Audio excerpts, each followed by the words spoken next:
Hey, what is up, you guys? It is Tyler, and welcome to the first ever Monday Night Raw review. Yes, I said I was going to do it. If you're not in my wrestling group, the All Wrestling Community, aka the AWC, it's a Facebook group. We discuss wrestling and all types of wrestling, and we don't downsize you. We don't patronize you if you like Impact or any type of wrestling that's not WWE.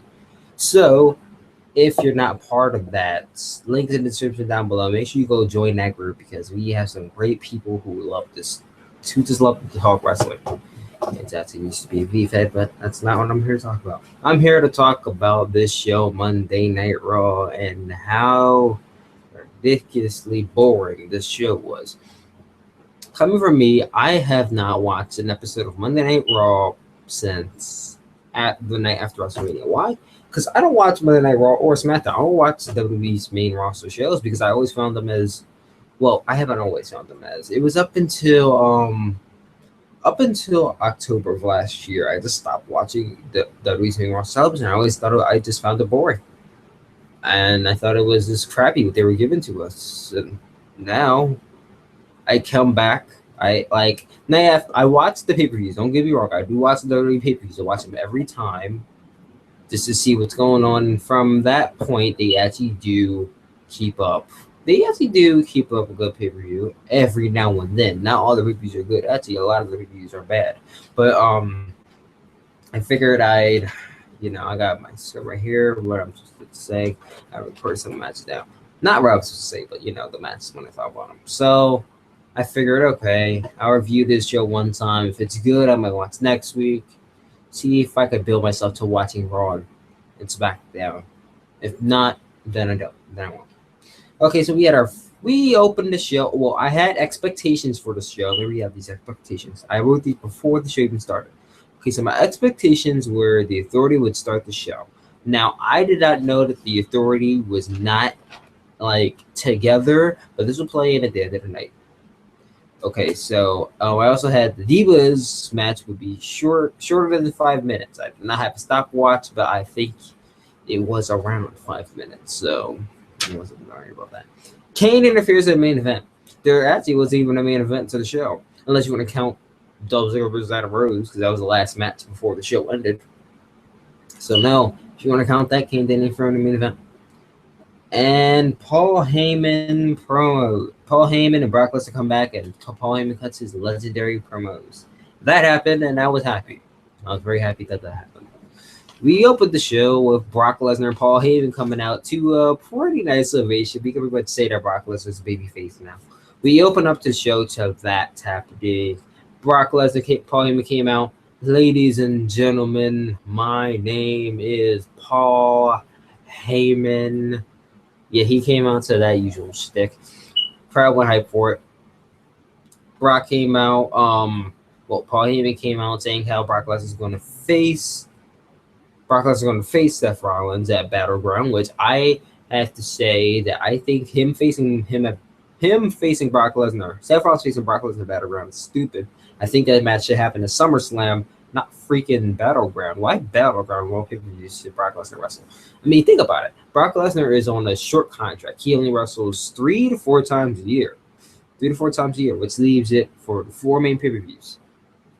Royal Rumble, WrestleMania, SummerSlam, and either Hell in a Cell or Night of Champions. Money in the Bank. That 4th slot goes to any pay-per-view, but you already had the Royal Rumble match, you already had the WrestleMania match. And I'm not sure if that match is going to happen July 4th when he goes up against Kofi Kingston.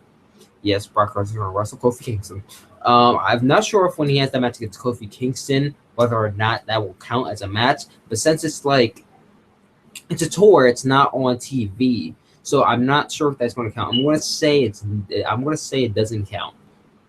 I'm going to say it doesn't count. So that's not his 4th match. That's just so he's on 3 matches. So that's wasted. He wasted that 3rd match of his on Battleground. So we're more likely not going to see him at SummerSlam. If we see Brock Lesnar again at SummerSlam, then we're not going to see Brock Lesnar for the rest of the year, and that's going to be sad. Okay, so we open the show to that.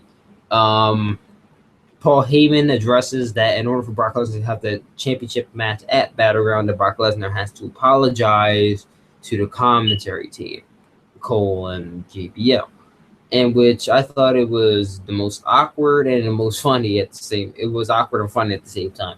Because Brock Lesnar got out the ring, and as soon as he got out the ring, you see Cole and Byron Saxton. They just like start leaning back and backing up in their seats like a bunch of wusses. I was laughing so hard when they were doing that. JBL just sitting in the seat just staring, and Michael Cole's like, "Okay, Brock, you don't need to come over here and apologize, man. It's all good. It's all good.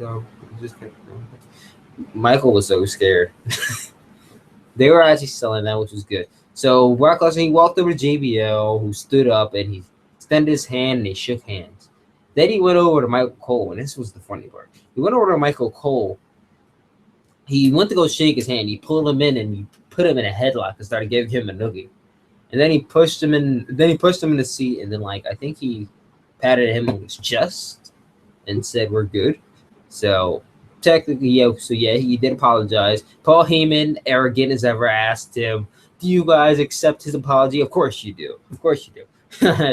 Just an arrogant Paul Heyman. I love Paul Heyman. So in that match happening, and as Paul Heyman said, it is beast for business. Hashtag beast for business. That should have joined on Twitter. I don't know if it did. I'm not on Twitter. I mean, I am on Twitter. Follow me, Mr. Epic Enigma. Also go to my YouTube channel, Mr. Epic Enigma. If you don't know about it, that's my gaming channel. Probably look for the description down below as well. After that, we had Dean Ambrose versus Kane as the opening match of the night. It was an okay match. We did see some back and forth from Kane. This match really didn't. It wasn't something I will brag about. It wasn't bad, but it wasn't good. It was just okay. Normal Dean Ambrose type wrestling, Kane with his throat thrust. It was just a regular match. And then Seth Rollins interfered in the match. The roles were reversed this time, guys. The roles were reversed. It wasn't Kane interfering in Seth's match. It was Seth interfering in Kane's match. I know. That's what I think of. Why Seth interfering in Kane's match? I was like, wait a minute. Who was smoking weed backstage? What writer was high when they made this? They got it reversed. They got it put backwards or something like that. But no. It turned out Seth came out. Seth came out to assist Kane. Dean Ambrose was actually still fighting him off. He was fighting off Seth. He did an outside dive to Seth Rollins. Went to get back in the ring and got on the top rope, went to go dive on Kane, who went and chokeslammed him in the sloppiest top rope chokeslam I have ever seen. I swear, if you guys haven't seen Raw, you should go back and see how sloppy this top rope choke. He had him I think he had him this. And he just threw him on. It was so sloppy. It was so sloppy the way they did it. I don't know if it was bad on Kane. I think it was bad on Dean's part the way he sold that move. It was so sloppy and I didn't like the finish. The match was okay. Winner was Kane, and it was all for good reason because we know after the match, after we came after commercial break, it was Seth explaining to Kane how he should get the authority back together. We all know he's getting the authority back together because he's a wuss and he does not want to face Brock Lesnar on his own. And which Kane turned him down. And I was happy. And then once he got to know to now that the authority was broken up. I mean, I kind of knew from the pay-per-view, but I didn't actually know they were broken up until that.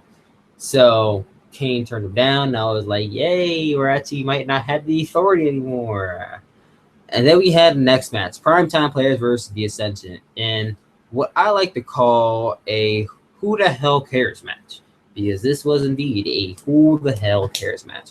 Now, to describe what who the hell cares match, it is a match in which there is no one in the ring that you really should care about. It is a filler match. The match also it could be actually main eventers in this match, but it's not good. It's a match it's a filler match, basically. That's a who the hell cares match. So we had Primetime Players in the Ascension in the ring. Primetime Players beat Ascension, of course. They're just trying to build them up as a strong tag team to go on and defeat the New Day at Battleground. Now, at Battleground, I think it go either way of whether the New Day will defeat the Primetime Players or not. I think it was a bad decision to take the titles off the New Day, if you ask me, because I thought they should have had a better. It's not that they didn't have a good run because they did. I thought they should have had a longer run. You know what I mean? because they had something good going. They didn't. They did, and they didn't. They did because they played this heel role of this faction that we're supposed to like, but we all hate. That's where the good came in. It wasn't good because it was a faction that we didn't like. But yeah, as you know, the IWC, when the IWC sees something good, even if they're bad, they're gonna push it as something good. And they saw something good in the New Day, apparently. As primetime players won that match. We had Sheamus versus Roman Reigns. Now, if you guys are in the All Wrestling community group, you know that I am the biggest Roman Reigns fan. Yeah, okay. If you're in a All Wrestling community community group, you will know that I do not like Roman Reigns. I hate the ground that this guy walks on. I went in this match and I was thinking, I know I want to turn this TV off right now because I don't even want to sit here and watch this guy. I do not want to give this guy my time. Not that he cares, but I do not want to watch Roman Reigns on television. But I said it's a raw review, the first one I'm doing. I gotta make sure it's good. So I want to sit here, torture myself, and watch this match. We have this guy I don't like, and then we have Sheamus. I can't say I don't like Sheamus, but I just never found him as. I didn't see him as a great wrestler when I first started off watching it. When I first started watching him, I never found him as anything good. I didn't think he was anything that great. I'm not saying he's a bad wrestler because he's not a bad wrestler. He's a good wrestler. I just didn't see him as anything all that good. He's just kind of, I won't want to say stiff, but I don't know. To me, I just really didn't like Sheamus' style of wrestling. And then you match it with some guy I don't like. It's just like, I don't want to watch this match. But I sat here, I sat here and I watched it, and I actually gotta say, Roman was trying. I hate this guy, but Roman was actually trying. I can see that this guy is actually starting to improve a little bit, starting to get a little bit more moves in his arsenal, and this match wasn't bad. It wasn't bad at all. It wasn't a good match, but it wasn't bad. It wasn't a bad match. We saw some back and forth from Sheamus, and then we saw, of course, Roman Reigns looking strong, as they have to push him to. And then we got the ending in which we saw Bray Wyatt. It cut to Bray Wyatt. We saw the Titans run with Bray Wyatt on and whatnot. It cut to backstage him singing I have a little teapot, your head's out. Here is my handle, here is my stout. I don't know the rest of the song. I only know that part of the song. We cut to him and he's like cutting his little promos, and it's like he's talking to someone. He's at this little table. It's not like a little girl's table, basically, playing like pretend, like they're playing like Tea Party or whatever. So that's this little girl table, and he's like, it looks like he's talking to someone, and we all assume he's talking to Roman's daughter. I assume he's talking to Roman's daughter, and I'm like, if he's talking to Roman's daughter, this will make it a great feud. It's already started off something good. But they can manage to bring in Roman Reigns' daughter into this. They'll make it even better. That will actually make me want to watch this feud. So Roman Reigns, assuming that it's him, we didn't even show who it was until Roman's left. But he darted out of the arena and went back to stage. And after he left, it showed that it was a rocking chair. It was no one in the chair. I was kind of disappointed that Roman's daughter wasn't in it. Went to commercial break. Match ended no contest. No bell rung. The referee wasn't even counting or anything. It's like the match didn't even happen. So we went backstage. We see Roman Reigns. He's looking for Sheamus, and not looking for Sheamus. My bad. He's looking for Bray Wyatt. He finds their own Bray Wyatt. Bray Wyatt's not in there, but we see this very creepy room. Roman Reigns pictures all over it. I forgot what it said on the wall. It says something on the wall. I can't remember what it said on the wall, but it said something on the wall in red. And then you just see all these pictures of Roman Reigns with his eyes cut out. And it just looks so creepy, and I just loved it. I loved it. And then we just cut to Roman Reigns and this picture. He's looking at a picture of him, and he's just looking all weak. He's looking all scared and stuff. I must say this feud is actually starting off to a good start. I'm somewhat interested in this feud. I'm never, ever, ever interested in a Roman Reigns feud. Never. But this feud actually has potential to be something good. But as we know, it's WWE we're talking about here. And we can't, there are not a liability when it comes to feuds. They are known to screw up even the best of feuds. So I can't even get invested in this. Let me turn to the back. We then had J&J Security, Seth Rollins, go to the J&J Security, proposing, let's get that band back together, guys. I need your help, and I don't need your help. I just want the authority back together. We all know he wants it back together for protection from Brock Lesnar. And with J&J Security turned him down. I was like, yay for you. You don't have to be his little lackey anymore. We then got to Neville versus Kofi Kingston in a meh match. It was meh. Not a match that you should really care. I wouldn't say it's a who the hell cares match because you hear the names Neville, you think of Kofi Kingston, and you think this is going to have to be a good match. Might potentially be match of the night. But no, they didn't put on the caliber match that I thought they were going to have, which was sad. Neville came out the winner. Wait a minute. Neville came out the winner? Yeah, Neville came out the winner. I thought it was actually the way it looked was Neville and the New Day got a double count out. But I ended up going upstairs to do something. I came back down and I see Neville doing a red arrow and pinning him, and I'm like, what the? Was he not counted out? Because if you saw, he was outside the ring. Referee went to show the bell like ding ding ding. Double count. He didn't say double count or anything, but I just went upstairs, came back down, and Neville was on a red arrow. I'm like, what? What happened? I thought it was a double count out, but I guess not. I didn't write anything else down because the rest of the show is actually kind of forgettable. I'm gonna try to remember this off the top of my head. We did have R-Truth and Zack Ryder. The match was a Who the Hell Cares match, of course. No, not R-Truth. Bad News Barrett, King Barrett versus Zack Ryder. They're still saying he's the 2015 King of the Ring winner. I don't get why they're saying he's 2015 King of the Ring. I get he won King of the Ring, but here's the thing. You guys are doing nothing with this. You guys are just making this a title.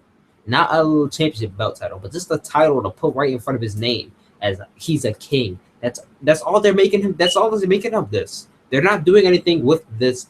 He won King of the Ring, and he's going to get a title shot. Or he won King of the Ring, and now he's going to shoot himself into the upper mid card, or maybe possibly be an event. They're doing nothing with Bad News Barrett at all. I didn't expect Neville to win, but I didn't expect Bad News to win it. But then again, once again, WWE booking can't rely on them to create upscale feuds like they're doing with Kevin Owens and John Cena, which is actually really good right now. I'm not even gonna lie. I watch NXT. Kevin Owens is the shiznit. He is my dude. I really hope this review goes well. I'm gonna talk about that a little bit later. This Raw review. So I remember the match off the top of my head. Actually, I can't remember the matches off the top of my head because the show was just boring. I actually saw myself falling asleep at one point during the show. I was laying down on my laptop. I was like falling asleep. I was like, oh yeah, I'm supposed to be watching the show. So yeah, there's that. And then we had the we did have the, I don't know if you want to call it the main event. It was the last show, the last match of the show. You had Adam Rose going up against Dolph Ziggler. Dolph Ziggler came out with Lana, and I'm hearing news that Dolph Ziggler's contract is supposedly his contract is coming to an end with WWE, and there's talk that he might leave WWE. I'm just gonna, if you want my opinion, I think I hope and praise that he did not leave WWE, but then again, you look at this guy and the way that he's booked, and he's been going nowhere since 2012. His character's been going absolutely nowhere. Ever since that cash-in he did after Alberto Del Rio, he's not doing anything. They're doing nothing with him. He's put there Lana as his his manager, as his quote unquote manager. We can't call it his girlfriend because he's we can't say his girlfriend because it's like they just come. She stated at one point, "I'm just here to make Rusev jealous," and what he said, "Okay." So they're just making Rusev jealous. So it's not his girlfriend; it's just a manager. So we have Lana there kissing Dolph Ziggler all over the place, and I mean, every time Dolph Ziggler and Lana kiss, I'm not even amazed by it. I'm not even happy for Dolph. I'm just like, okay. Like they're not. There's nothing going on here. They're just kissing just to make someone jealous. Get to this match. It was one of those who the hell cares matches. Dolph Ziggler came out to win. After the match, you see a cut of Dolph Ziggler and Rusev. Well, no, just Rusev backstage getting all mad. He threw his because Dolph Ziggler and Lana were kissing after the match. Rusev was throwing his crutches all over the place and fell back and fell down because he threw his crutch. But we see Summer Rae give him a crutch and then walk away. And I'm like, we're gonna put Summer Rae in this. Oh, I was actually happy. I was like, hey, where has she been? I haven't seen Summer Rae on TV since like forever. So I'm like, maybe Summer Rae's gonna be incorporated in this. We might actually see a potential tag team match. Think about this, guys. Tag team match at SummerSlam. If Rusev is actually ready by then, which I don't think he will be, but we might see Rusev and Summer Rae versus Dolph Ziggler and Lana. Now, that doesn't sound like a good match now. I feel like that they built it up, and if Rusev is able to compete by then, that match will probably be good. Not basically because I'm going to see Lana wrestle. That will be the only reason why I watch that match, because I want to see Lana wrestle. I don't care about Summer Rae. I don't care about Rusev. And to an extent, I don't care about Dolph Ziggler. But I want to see Lana get in the ring, and I want to see her kick some butt. So hopefully, Rusev is clear by then. If not, SummerSlam, have Summer Rae versus Lana with Dolph Ziggler in Lana's corner, and then Rusev in Ray's corner. That will also be a good match. Hopefully, Lana is training to be a wrestler, because we already know Lana's being built up as the new Sable of WWE. So she's going to be this new, I don't want to say sex symbol, because we know WWE, they're not even going to try going down the road for sex symbol. But she's going down that line of the Sable. So, you know. Then when we get to the end of the show, where we see we get to the end of the show where Seth Rollins comes out and he brings out the Authority and Kane, and he starts to apologize to them. And he's talking about, oh, guys, I am so sorry. Please, please, please accept my apology. I need your protection from Kane. He didn't go out and say he needs his protection from Brock Lesnar. We all know that's what he needs. So he's pleading. And we see Brock Lesnar. Brock Lesnar comes out once again. Huge pop from the crowd. Everyone loves Brock Lesnar now. Brock Lesnar comes out, and he's circling the ring. He's not even hesitating to get in the ring, because it's like, it's Brock Lesnar. He's going to take down everybody in that ring. That's what you think. He's going circling the ring. He's looking at the guys. And then we see Kane, JJ Security, leave Seth Rollins. Now it's like, yes, yes, yes, yes. Yes, I wasn't starting to yes chant, but that's what like in my head. I was like starting to yes chant in my head, and I was like, yay, more authority, woohoo! So they left, and I was happy, and Brock Lesnar got in the ring, and he starts doing German suplex to Seth Rollins, and I was like, oh yeah, we're ready to get into it now. No authority, and it's just Seth and Brock in the ring. And I'm like, what's gonna happen now? So next thing that happens is that Kane comes in and he starts to attack Brock Lesnar while he was giving him that F5. While he's giving Seth that F5, and I was like, all right, it's just Kane. I almost saw that coming, that Kane was going to come back and to help assist Seth Rollins. I mean, come on, it's Kane. Where else is he going? He's going to put the mask back on and people want to take him as a big deal now? Yeah, of course not. So I'm laughing just thinking about it. So we have Kane come in. He's like attacking Brock Lesnar. Brock Lesnar is fighting both of them back. It's like, oh yeah, Brock Lesnar's getting in the back. He's getting him in. He German suplexes Kane, and then Seth comes in. Seth is attacking him, and then he pushes them back. And then we see Joey Mercury and freaking Jamie Noble. And I was like, oh my god. They can't give the Authority a break. I swear. So we see this, and this was probably the absolute worst part of the whole segment. It was the attack that was the worst part. It wasn't talking. It wasn't any. It wasn't even a finish. It was the attack that was the worst part. I went back and I watched it. I even timed it. Do you know that this whole attack went on for 6 minutes? Did you hear me? 6 minutes. It was 4-on-1. Do you know how incredibly boring that is to watch four men beat up one person and have one person try to fight back, but they keep on attacking him for 6 minutes and it's not even a match? I was sitting there like, what are they going to end? What is it going to end? Nothing's happening. We already know no one's coming off of Brock Lesnar. Paul Heyman's not getting in the ring. So it's just Brock Lesnar going up against Seth Rollins, Kane, and J&J Security.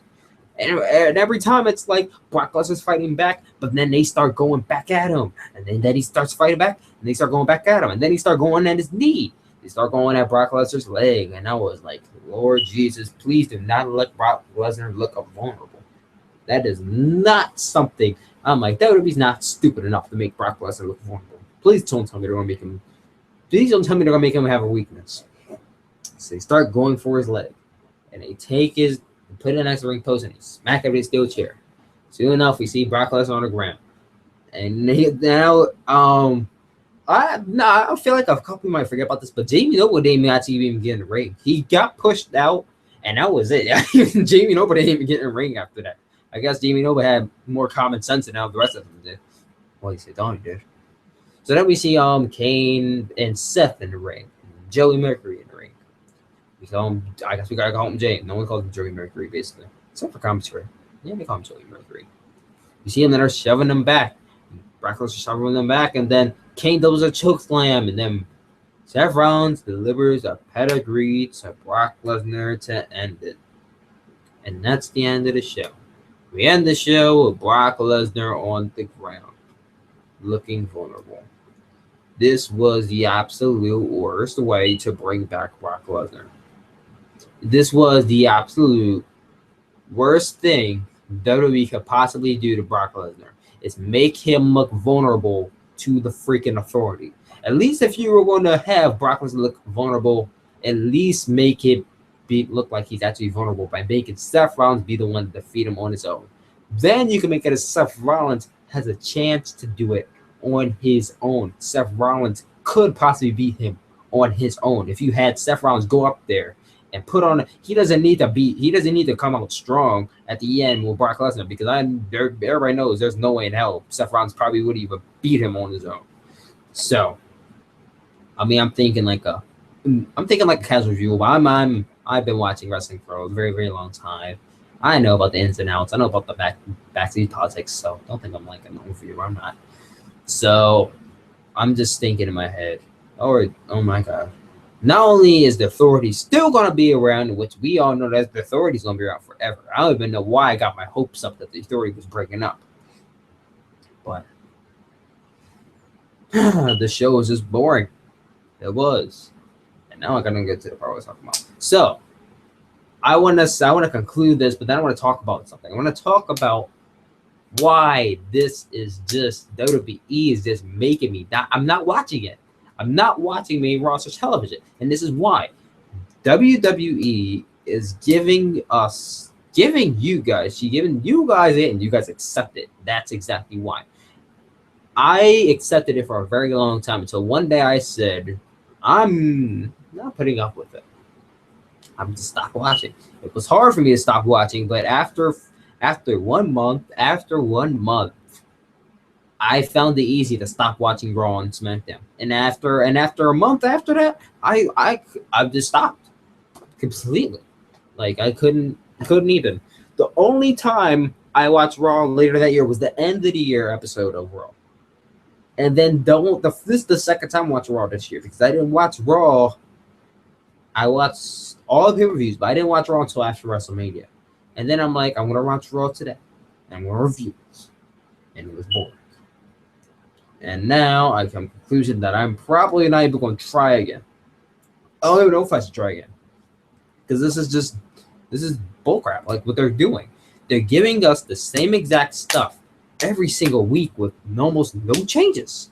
No changes. We see every week as the authority. Kane interfering in the main event. Kane interfering in the main event. Distraction, roll up. Seth Rollins comes out on top. I really don't care that Seth Rollins is coming out strong because he should be. He's the WWE champion. But Lord, why does Kane have to be the main point of every single main event? I swear, this guy does not even stay out of the main event picture. For 1 second, it wasn't in the main event this week, today, and I was happy that it didn't happen because I probably would have turned it off if I saw Kane interfere in a match. And he didn't. It was the other way around. But Kane interferes in Seth's match all the time. It's always, what will Kane do? Will Kane help Seth Rollins, or will Kane help the other guy? Will Kane come out to distract Seth Rollins, or will Kane come out just to watch? Will Kane this? Will Kane that? It's always about Kane. And I'm like, why is it about Kane? Is he the WWE champion? No. Is he the leader of the authority? No, he's not. That's Seth Rollins. So why the hell do I have to care about Kane so much?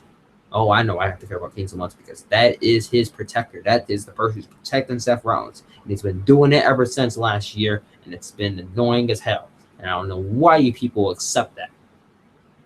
Not only that, but we just get the same thing over and over again with these wrestlers.